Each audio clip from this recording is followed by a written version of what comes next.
Mustahil mana mustahil? Mustahil pun datang mustahil telat nanti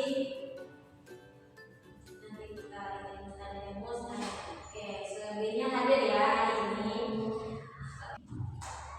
Oke, kita mulai pembelajaran kita hari ini terus dengan berselawat kepada Nabi Muhammad Sallallahu Alaihi Wasallam dan semoga pembelajaran kita ini diberkahi oleh Allah dan nantinya ketika kita selesai pembelajaran kita hari ini, semoga pembelajaran kita dapat diterapkan dalam kehidupan sehari-hari. Nah, sebelum itu minggu lalu kita sudah belajar mengenai akhlak terpuji dan akhlak terpuji minggu lalu yang kita pelajari apa ya? Ada yang masih ingat? Kita refresh materi kita minggu lalu sedikit agar karena materi minggu lalu berkaitan dengan materi kita hari ini. Nah, minggu lalu kita membahas mengenai akhlak terpuji dan hari ini kita membahas mengenai akhlak tercela.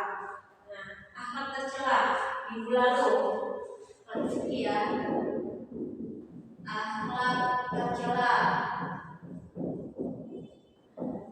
Minggu lalu kita belajar mengenai akhlak terpuji. Apa saja itu akhlak terpuji? Nah, akhlak terpuji apa?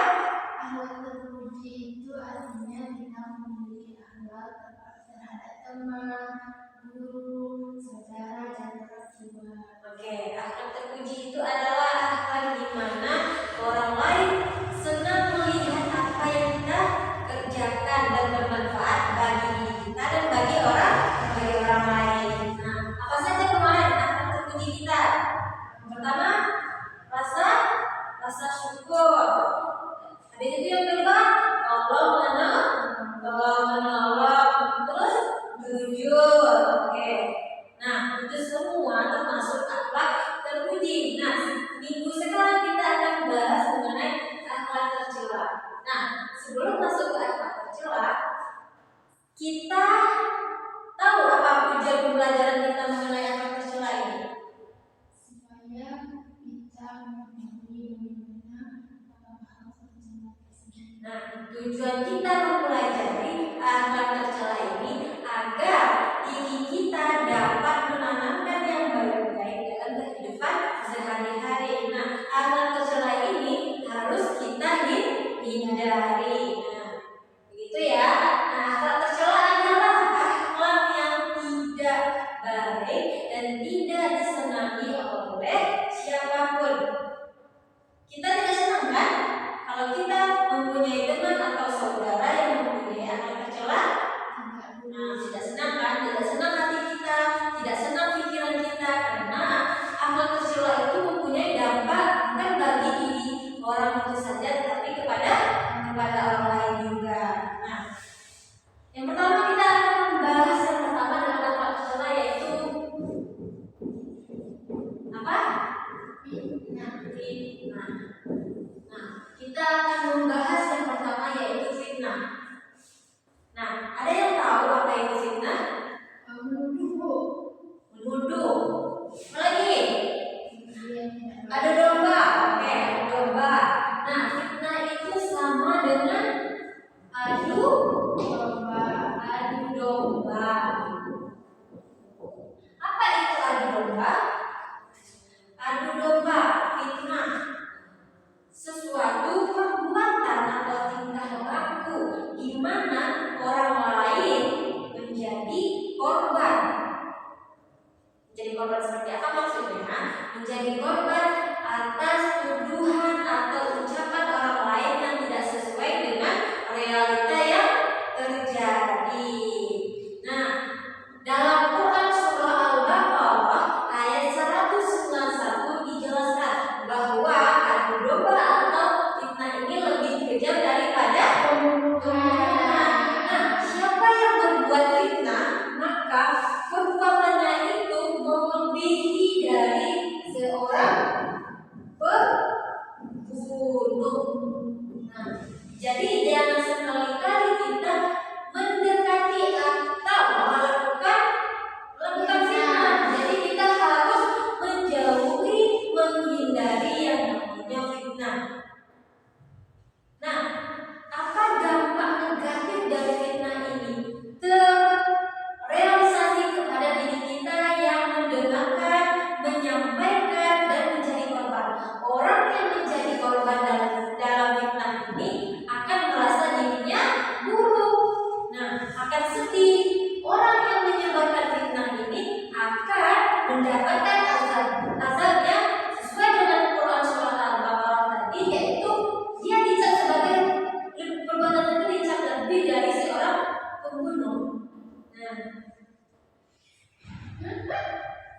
Nah, fitnah ini sesuatu perbuatan yang sangat-sangat Allah tidak senangi, tidak Allah sukai, karena ya tadi, karena fitnah ini sama sekali dengan orang yang berbuat keji atau pembunuhan tadi. Oleh karena itu, kita sebagai seorang muslim hindari yang namanya adu domba atau fitnah ini. Jangan ada yang satu menceritakan keburukan orang lain kepada temannya. Nah, di situ akan memunculkan fitnah-fitnah baru, karena tidak semua yang kita ceritakan kepada orang teman dekat kita aja lah ya, kita ambil contoh. Contoh, jika Anjeli bercerita dengan si Tio, nah dia bercerita apa keluhan yang ada di dirinya. Kemudian si Tio bercerita lagi kepada orang lain dengan menambah-nambah ceritanya, menceritakan lebih dari yang diceritakan Anjeli tadi. Maka di situ akan menimbulkan fitnah, menyampaikan tidak sesuai dengan realita yang terjadi, menyampaikan suatu perbuatan yang tidak benar-benar terjadi. Nah, itu akan menumbuhkan orang di sekitar kita tidak percaya kita, orang tidak suka dengan kita. Nah, itu dampak dari fitnah. Nah, lanjut, kita masuk ke dampak negatif. Dampak negatif dari fitnah. Dampak negatif. Apa dampak negatif dari fitnah? Dampak negatif dari fitnah yang pertama, Rere, coba sampaikan dampak negatif dari fitnah itu apa? Tidak mendapatkan kepercayaan dari orang lain. Nah, betul. Orang yang menyebarkan fitnah akan tidak Mendapatkan kepercayaan. tidak dipercaya.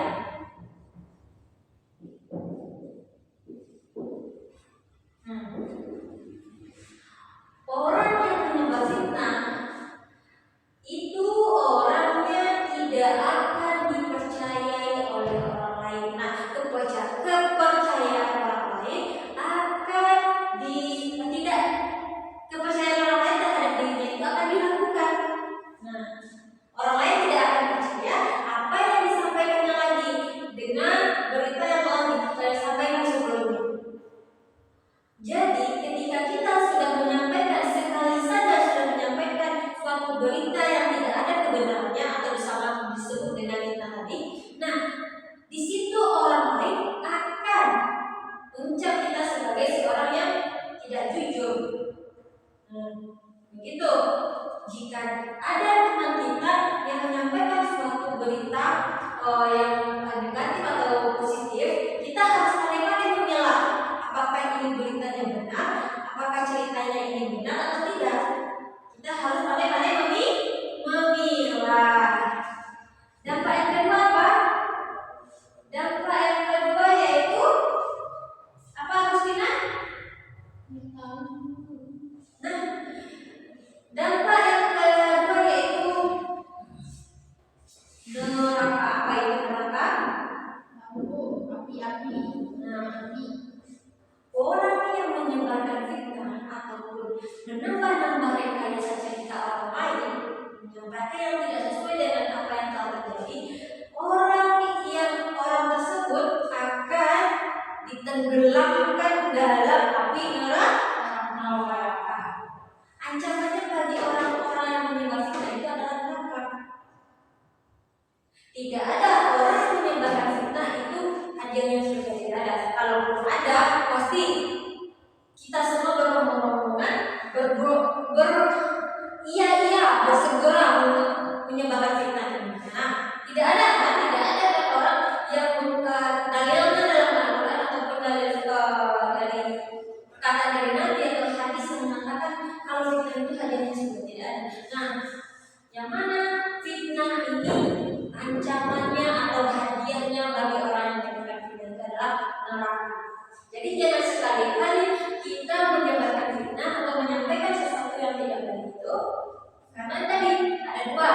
tidak dipercaya orang lain. Yang kedua, hadiahnya neraka. Nah, yang ketiga yaitu apa dampak negatifnya lagi? Rusaknya apa?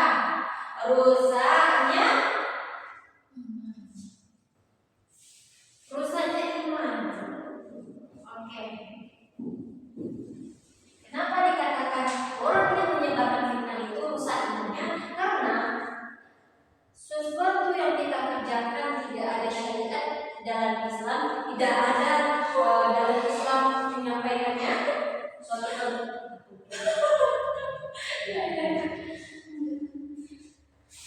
ya. Yang ketiga yaitu rusaknya iman. Apa itu rusaknya iman? Seseorang yang menyampaikan fitnah itu imannya akan dipertanyakan. Di mana imannya seseorang muslim itu?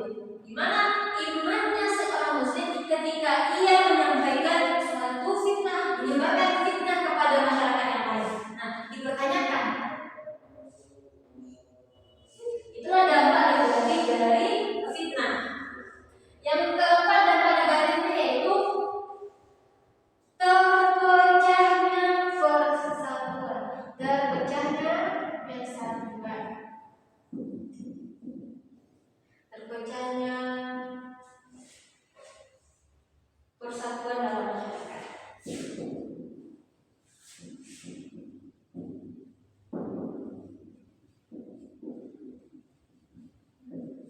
Nah, keempat itu terpecahnya persatuan masyarakat. Kenapa dikatakan terpecahnya persatuan masyarakat? Karena yang tadi kembali kepada yang pertama, tidak percaya orang lain tidak akan percaya kepada diri kita yang telah menyebarkan fitnah, adu domba yang membuat orang lain bertengkar atau membuat orang lain tidak senang terhadap kita. Maka disitulah akan terpecahnya persatuan dalam masyarakat. Jadi jangan sampai kita menyampaikan sesuatu yang tidak benar, karena sesuatu yang kita sampaikan tidak benar itu akan mengembalikan kita kepada tempat tadi, tidak dipercaya orang lain dan menghadiahkan neraka, rusaknya iman dan memecah persatuan dalam masyarakat. Nah, bagaimana cara menghindari fitnah ini? Cara menghindarinya bagaimana? Menghindarinya bagaimana? Saya tahu.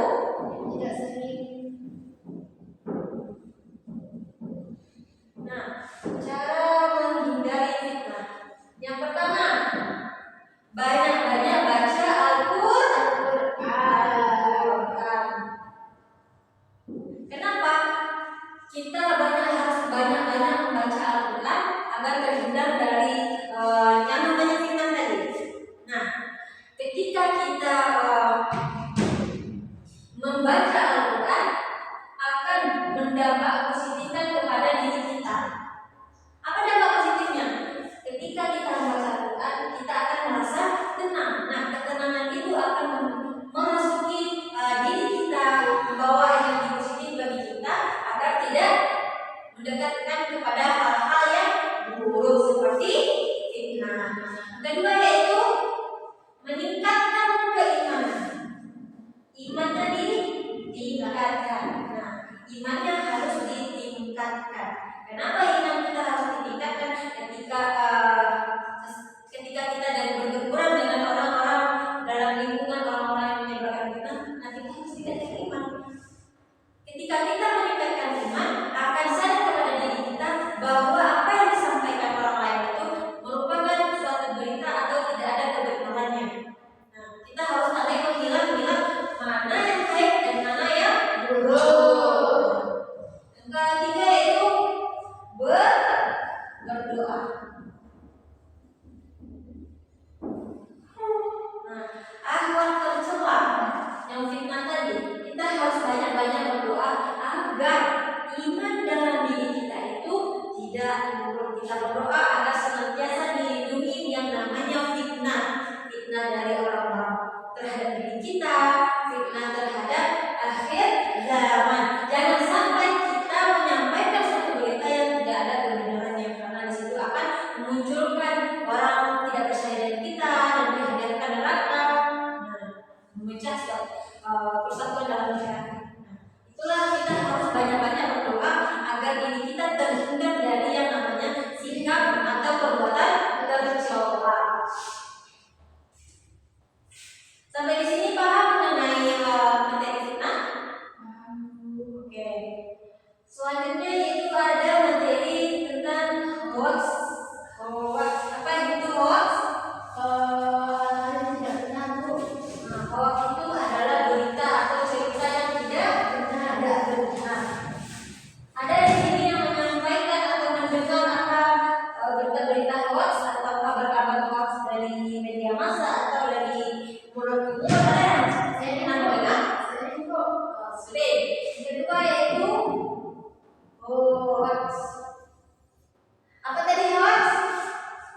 berita palsu. Palsu, tidak ada kebenaran, tidak benar. Nah, hoax itu adalah suatu berita yang tidak ada kebenarannya. Nah, dalam KBBI, KBBI tahu kan apa itu KBBI? Kamus Besar Bahasa Indonesia. Hoax ini adalah suatu informasi yang tidak ada kebenarannya atau bohong. Sekarang zamannya teknologi yang semuanya kita bisa akses dari media massa seperti handphone, berita-berita lain seperti handphone, dari handphone bisa, dari kita bisa, TV. Nah, semuanya kita bisa menerima informasi.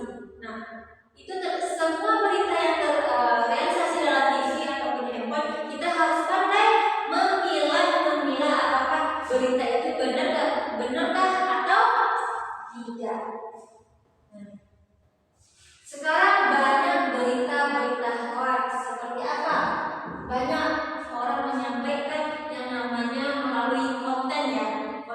Para konten kreator itu menyampaikan suatu tambahan atau ilmu atau informasi yang tidak benar, tidak ada kebenarannya. Contohnya konten palsu ya. Apa itu konten palsu? Atau konten palsu ini? Konten palsu ini ketika seseorang konten kreator menyampaikan suatu informasi atau berita melalui media sosial dari konten-kontennya. Kemudian orang tertarik, kemudian orang mengakses beritanya, mengakses videonya, dan men-share ke masyarakat lainnya. Nah, disitulah orang akan melihat tertarik dengan kontennya. Contohnya adalah konten palsu ini apa? Dia menyampaikan satu informasi yang berisi hadiah puluhan juta. Ada kemarin itu hadiahnya itu 100 juta. Siapa yang tidak tergiur dengan hadiah 100 juta? Semua tergiur bukan hadiah 100 juta ini? Nah, tergiur. Sampai tergiur kita disuruh kirimnya nomor rekening, bayar ini dulu, bayar adminnya berapa? Contohnya dia suruh bayar adminnya 500.000, kita harus bayar dulu 500.000 sebelum masuk ke step selanjutnya.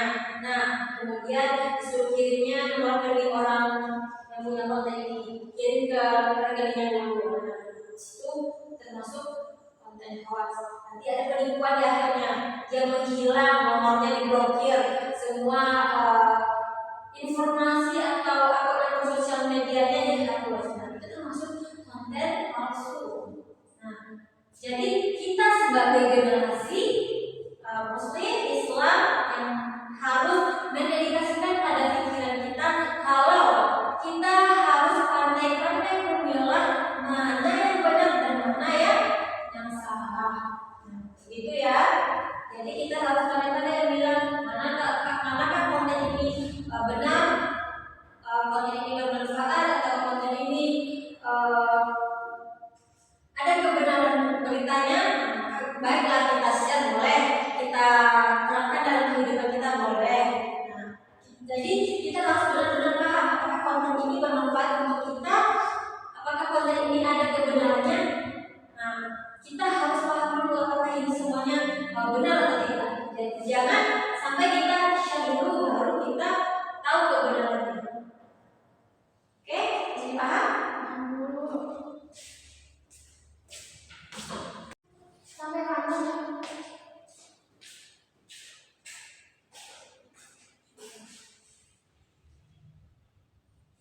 Nah, ini baru termasuk konten-konten yang tidak benar ya. Nah, di Indonesia itu banyak konten-konten yang menyebarkan hoax. Yang pertama yaitu melalui hoax virus. Ada kan kemarin hoax virus monyet. Nah, ada tuh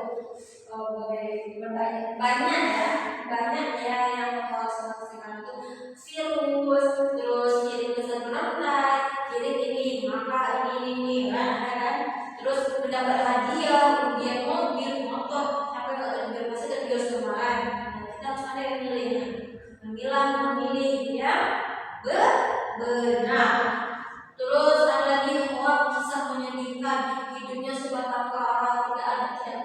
tidak makan, tidak ada tempat tinggal. Ternyata di balik itu dia punya istana besar. Tertipu kita semua kan? Nah, di situ termasuk hoax di Indonesia. Terus pencemaran nama baik. Tidak hanya itu ya, banyak di Indonesia ini hoax-hoax atau berita-berita yang tidak beralamin. Nah, bagaimana cara kita menghindarinya? Cara menghindarinya kita harus pertama yaitu tengok dulu judulnya, judul apa, judul hoax itu apa, judul berita itu apa. Jadi kita harus pandai melihat judul, telaah dulu apa itu judulnya, apakah judulnya paham kita sesuai dengan logika kita atau tidak. Terus kita harus hati-hati jika itu mengandung unsur-unsur provokasi. Nah, jika suatu berita itu mengandung unsur-unsur provokasi, kita harus menghindari. Terus lihat di mana sumbernya. Sumber berita itu di mana? Nah, kita harus lihat sumbernya. Dari mana sumber itu berasal? Dari mana sumber berita itu? Apakah sumber berita itu dibuat oleh orang yang tidak bertanggung jawab atau oleh akun atau media yang bertanggung jawab? Kita harus lihat dulu sumbernya di mana. Terus periksakan apakah faktakah informasi ini atau tidak. Lihat. Sekarang siswa-siswa ibu sudah tahu bagaimana cara menggunakan gadget itu yang baik. Nah, cari di sosial media itu, cari di Google itu, cari di tempat berita yang lain, apakah berita yang kita terima ini benar atau tidak. Jangan asal-asal men-share berita aja. Terus yang keempat itu yang ketiga itu berpikir kritis. Sebagai seorang siswa, kita harus berpikir kritis apakah berita ini benar atau tidak. Jangan sampai yang tadi hanya share berita-berita yang tidak bermanfaat. Jangan langsung share berita yang tidak bermanfaat. Nah, ini 3 poin besar cara kita menghindari hoax. Pertama, kita harus lihat judulnya dulu, apakah judul dari berita itu benar atau tidak, sesuai dengan logika kita atau tidak. Terus yang kedua itu perhatikan sumber beritanya, apakah sumber beritanya itu benar dari orang yang langsung atau dari akun-akun terpercaya atau tidak. Yang ketiga ini harus kita terapkan, itu kritis. Kita sebagai siswa atau generasi Z harus kritis dalam berpikir agar apa? Agar kita bisa menelaah mana berita yang benar dan mana berita yang salah. Nah, dari sini paham mengenai materi akhlak tercela? Jadi kita harus menerapkan yang mana sikap terpuji, jangan menerapkan sikap tercela ini. Nah, ini semua sikap yang tidak diinginkan oleh yang pertama Allah, yang kedua lingkungan, yang ketiga teman-teman kita. Nah, jangan ada yang tadi pertama tadi itu harus dihindarkan karena fitnah itu lebih kejam daripada pembunuhan. Hoax ini adalah berita yang tidak benar dan harus kita hindari. Sampai sini paham? Paham.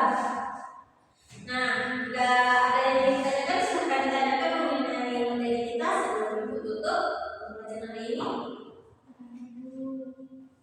Ada di rumah? Kenapa geleng-geleng sana nggak ada? Ada ya. Oke. Kalau tidak ada, semoga pembelajaran kita bermanfaat dapat diterapkan dalam kehidupan sehari-hari dan